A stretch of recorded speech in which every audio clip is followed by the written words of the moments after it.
네, 안녕하십니까. 오늘은 5월 29일, 금요일 아침, 사무엘하 7장 18절에서 29절 말씀 묵상 해보도록 하겠습니다. 오늘은 벌써 묵상 40일째입니다. 제가 40일 묵상을 계획했었는데 벌써 40일이나 됐습니다. 그래서 오늘을 마지막으로 유종의 미를 거둬보도록 하겠습니다. 유종의 미를 거둬보도록. 오늘은 다윗이 하나님 앞에 나아가 자신의 비천함을 고백하고 은혜를 감격합니다. 이스라엘을 구속하고 영원한 백성으로 삼으신 하나님을 찬양하는 오늘 그런 내용이거든요. 다윗이 이제 거절당하고 그럼에도 불구하고 하나님께 감사하고 그리고 찬양하는 그런 내용입니다. 그래서 오늘 말씀 묵상 읽어보도록 하겠습니다. 그래서 오늘도 이렇게 오늘 본문에서 다윗은 하나님께 감사하고 찬양하는 기도를 드립니다. 비록 그의 뜻은 거절되었지만 그럼에도 하나님을 찬양하며 다시금 감사를 합니다. 오늘 말씀 속에 저는 다윗의 정체성 발견을 해서 살고 있다. 그는 자기가 누구인지를 알고 있다라고 생각이 드는 것이었습니다. 하나님이 특별히 다윗을 사랑하시고 축복하시는 이유가 바로 이것인 것 같습니다. 하나님이 그러니까 다윗을 사랑하는 이유가 이런 이유였던 것 같다. 다윗은 스스로가 누구인지 알고 있고 무엇을 위해 살며 왜 세상에 존재하는지 알고 있는 것 같았습니다. 다윗은 그래서 1절에 보시면은 이렇게 18절에 보시면은 주 여호와여 나는 누구이오며 내 집이 무엇이기에 나를 여기까지 이르게 하셨나이까. 목자에서 왕까지 이르게 해주신 하나님을 찬양하는 것이죠. 하지만 그는 그 스스로가 누구인지를 알고 있다. 제가 이 바람이 너무 많이 불어서 이렇게 바꿨는데 혹시나 또 오디오가 안 들어갈까봐 이렇게 뺐습니다. 이렇게 다시 돌아가서 그래서 다윗은 스스로의 비천함을 고백합니다. 그가 한 나라의 왕임에도 불구하고 보통 고대 왕들은 스스로를 신으로 여기며 나라를 다스리고 지배하는데 다윗은 그가 왕이 아니고 주의 종으로 스스로를 여기고 있습니다.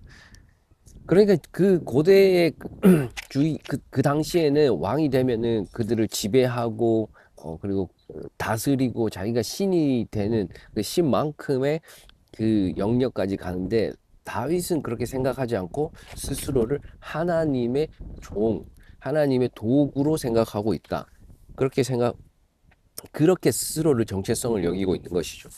군림하는, 지배하는 왕이 아니고 섬기고 사랑하고 뜻을 따르는 하나님의 종이라 생각하고 있습니다. 그것은 그를 하나님이 세우시는 첫 번째 이유라고 여겨집니다. 하나님이 다윗을 세워주시는 첫 번째 이유가 하나님께 경배하고 하나님께 엎드리고 하나님의 종이라 생각하기 때문이라는 것이죠. 그의 능력, 출신, 재력, 힘이 아니고 오직 하나님의 뜻과 섭리에 따라 행하려는 그의 신념과 철학이 그를 하나님의 계획에 동참시켜지는 이유 중에 하나였습니다. 다윗은 하나님을 진정한 신으로 인정하고 또 받아들입니다. 그 당시 애굽, 이집트죠.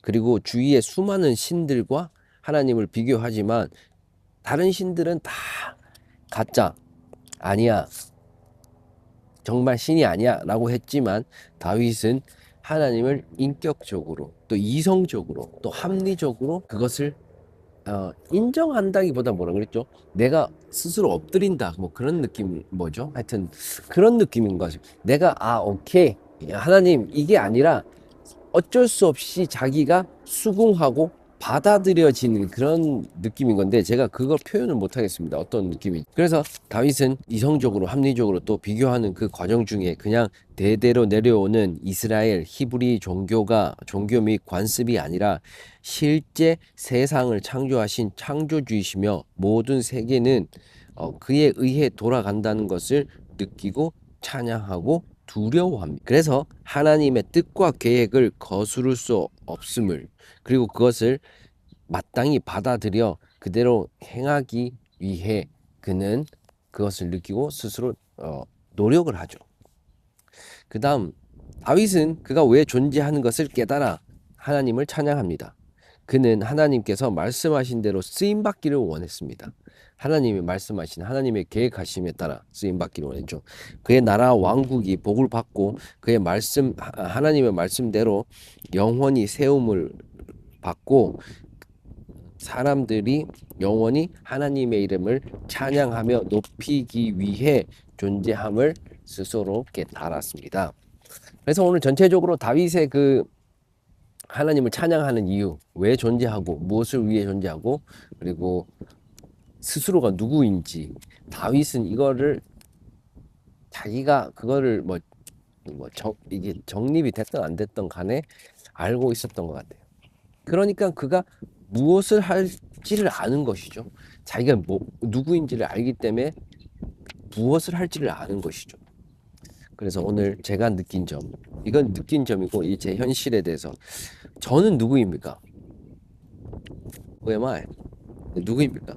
40일간의 말씀 묵상 영상으로 스스로를 찾아가려고 노력했습니다. 유튜브 40일 묵상으로 스스로를 찾아가려고 노력했는데 이 길은 길고 긴 여정인 것 같습니다. 창조주 그래서 다시 저는 누구입니까? 40일간의 말씀 묵상 영상으로 스스로 찾아가려 노력했습니다. 이 길은 길고 긴 여정인 것 같습니다. 창조주를 알아갈 때 내가 누구인지 알 수 있다고 리 고렌 목사님의 목적이 이끄는 샵 3 The Purpose Life, Driving Life인가? The Purpose Driving Life 읽은 적이 있습니다. 다윗은 스스로를 누구인지 알고 깨닫고 무엇을 어떻게 행동하려고 어떻게 살려고 하는 것을 보고 느낍니다. 다윗을 보면서 제가 그가 삶의 그 행적을 보고 있으면 저도 어떻게 해야 되는지 그것을 따라 살려고 노력하는 것입니다. 저는 무엇을 위해 살아야 하고 왜 살아야 하며 왜 살아야 하는지 끊임없이 묻고 찾고 두드려 보겠습니다. 제 채널 아이디가 레빈 초이거든요. 레빈인데 사실은 이거 하면서 안나 카레리나 그 레프 톨스토이의 그 안나 카레리나를 읽고 있었어요.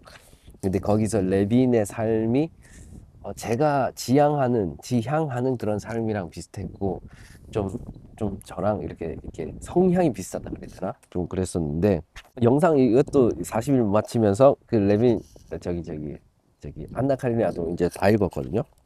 그래서 그것도 끝을 맺었는데 거기 주인공 레빈의 이름을 따서 사실은 레빈 초이. 근데 그 마지막에 보면 레빈이 사실은 무신론자고 기계론적인 사람이었거든요. 무신론자.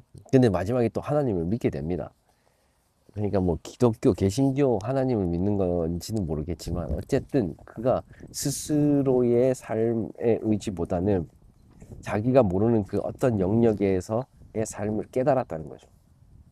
근데 그게 그냥 돌아가는 것이 아니라 어떤 창조주에 의해서, 신에 의해서, 하나님에 의해서 돌아간다는 것을 깨달았어요. 거기서 제가 한 대목을 한번 읽어드리면 그 레빈이 죽음보다 더 두려워하는 건 어디서 왔는지 그리고 어디로 가는지 그리고 무엇을 위해 존재하는지 그것이 무엇인지에 대한 지식이 전혀 없는 생명을 이제 더 두려워하게 되었다. 마지막에 하나님을 믿고 하나님의 그 존재를 인식한 후에 그가 한 이야기가 죽음보다 더 두려운 게 그거래요. 그러니까 사는 게 아니라는 것이죠. 죽음보다 더 두려운 거는 어디서 왔는지, 내가 어디로 가는지, 그리고 무엇을 위해 존재하는지, 그것이 무엇인지에 대한 지식이 전혀 없는 생명은 더 두려워하게 되었다는 겁니다. 기가 막히지 않습니까? 어쨌든 그래서 저도 이제 첫 걸음을 시작하려 합니다. 저도 이와 같이 무엇을 위해, 왜, 그리고 어디로 가는지 그런 것들을 이제 없는 생명이 더 두렵다는 것을 깨닫고 이제 한번 저 스스로를 방향을 정체성을 알아가 보려고 하는 그런 아주 중요한 제 인생의 분기점입니다. 그래서 여러분도 다윗과 같이 그 가치라는 거는 like 다윗처럼 처럼이죠. 그리고 저와 같이 with me, with. 그래서 이 여러분도 이 여정에 동참하셔서 이미 알고 계시다면 너무 훌륭하고 아름다운 삶을 사시는 것입니다. 여러분의 삶과 인생이 행복하고 사랑과 기쁨이 가득하기를 기원합니다. 기도합니다. 저도 제 삶이 그렇게 되기를 기도하겠습니다. 그리고 이것은 첫걸음입니다.